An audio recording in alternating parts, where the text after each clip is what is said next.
Well, hello there.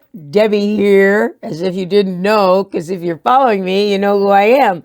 However, if you don't know who I am, I'm introducing myself one more time. My name is Debbie. Anyways, I've been doing this grief series and I've had to put off the video that I made about what was my most challenging grief experience because I just don't feel like the time is right for me to post it. However, I did want to post something that aligns itself with the grief process, and that's the death of my father. One thing, because this is a recovery channel for me, and I'm sharing the experiences that I've had in recovery that made my journey possible and tenable, as a matter of fact. But humor is the most important character trait, in my opinion, that a person can cultivate.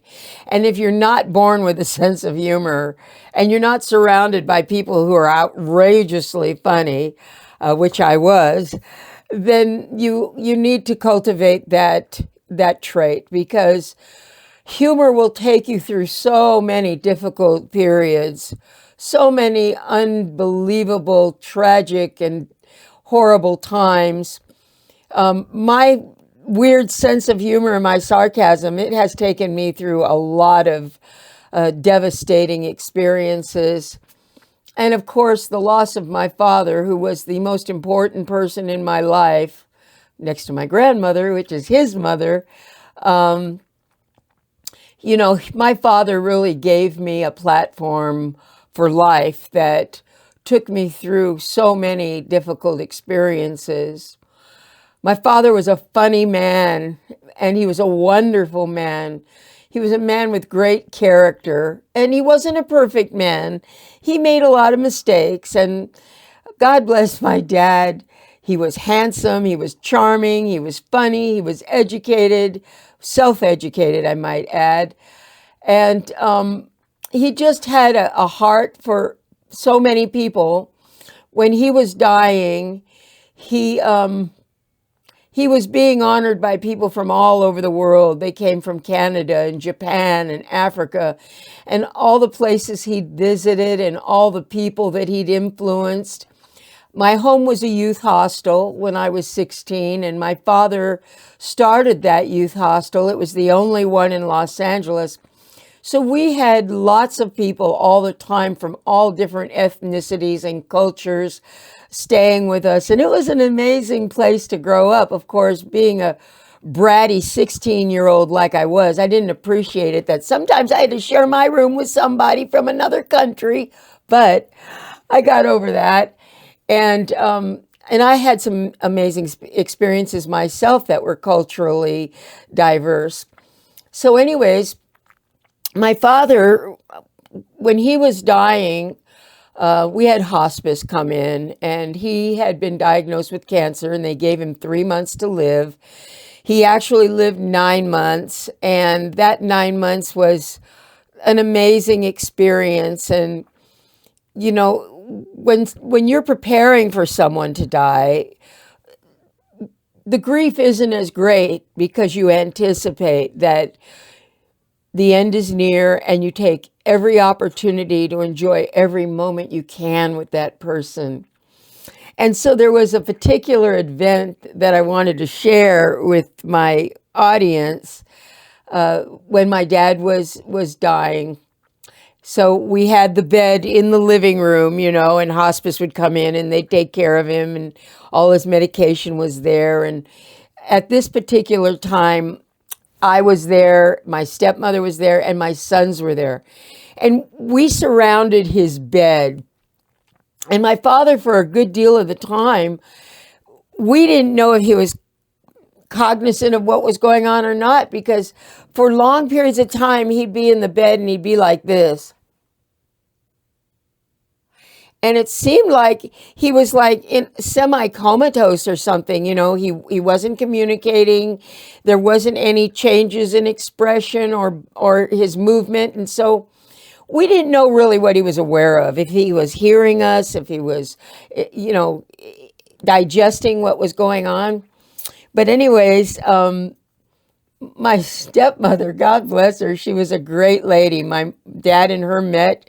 To give a little background, they met square dancing. They even had a square dance wedding where the caller actually did the ceremony.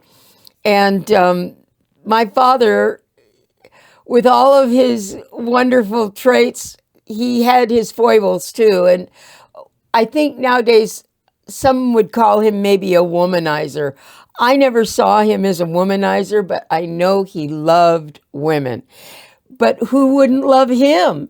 He was such a gentleman. He was so funny and so kind, and people just loved him. I remember one time when him and I were having Mexican food together. We went to a restaurant. He'd take me out from time to time. I loved being with my dad. And we went to this restaurant, and not far from us, sitting at a table, not far from us, maybe 2 or 3 tables away, there was this woman and a gentleman, and it appeared that they were on like a blind date because of their communication and the way we were talking, and just the body language kind of demonstrated that they really didn't know each other very well. But anyways, the gentleman got up to go to the bathroom, and he never came back. And that woman was sitting there. It was so sad to watch the way she was responding to the gentleman not returning to the table. And she sat there for a long time. It must have been about 20, 30 minutes. And my father said, it looks like this woman just got ditched. And I said, I know, Dad, it's so sad. And so my father, he went and he paid the bill because this woman didn't even have a purse with her.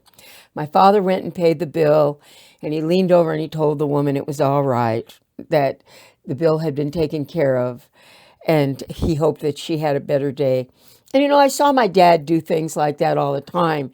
So it actually planted in me a heart to reach out and do things for people. I'm grateful for that. So anyways, getting back to my story, I know I get distracted. I go on these little rabbit trails. But anyways, so my father, he's in the living room, in the bed, and we know he doesn't have very long. Hospice has already told us that it's going to be maybe within a day or two that he was going to pass.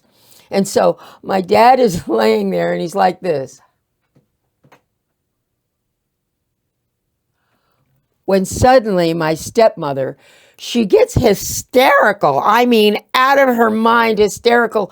And she says, Ed, I loved you so much.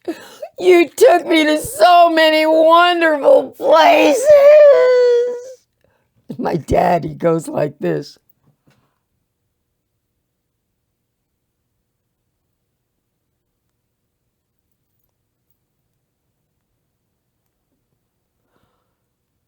I couldn't get rid of you.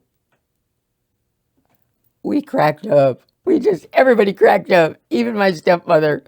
For a moment there was my dad. My dad was fully cognizant of what was going on. He probably had been knowing what was going on all along, but he didn't have the strength to respond to his environment. But in that moment, his humor changed everything for us. And we were able to love my father till the very end and not feel sorry for ourselves, for our loss, and not feel sorry for my dad or my stepmother because they had a beautiful life that they shared. And so I just wanted to share that story, that in the midst of the grieving period, there can be moments of great, wonderful humor. And life is wonderful. Even during these terrible moments, life is a gift. I remember my grandmother saying that in the midst of life, we are in death. And my grandmother, she too was an amazing person. I come from a family of very funny people. And so I will share more experiences in the future, but I wanted to share this with my focus on the grieving process, and two of my stories, the one on Nina and the one on Leanne, I got a lot of responses about those two stories, and they really touched people's hearts. They were heavy stories. So I wanted to lighten up and give a few humorous videos about my life. I have been very, very grateful for the life I've lived. And, you know, I'm at the tail end of my life now, being 76. And each day is a gift, each day is a blessing. And I seek to find the humor in each day. And so I just want to tell everybody, God bless you. And I hope you all have an amazing day. And, you know, stay light, stay humorous, look for the good, have gratitude. And I just thank you for coming on this journey with me. God bless everybody. Have a great day.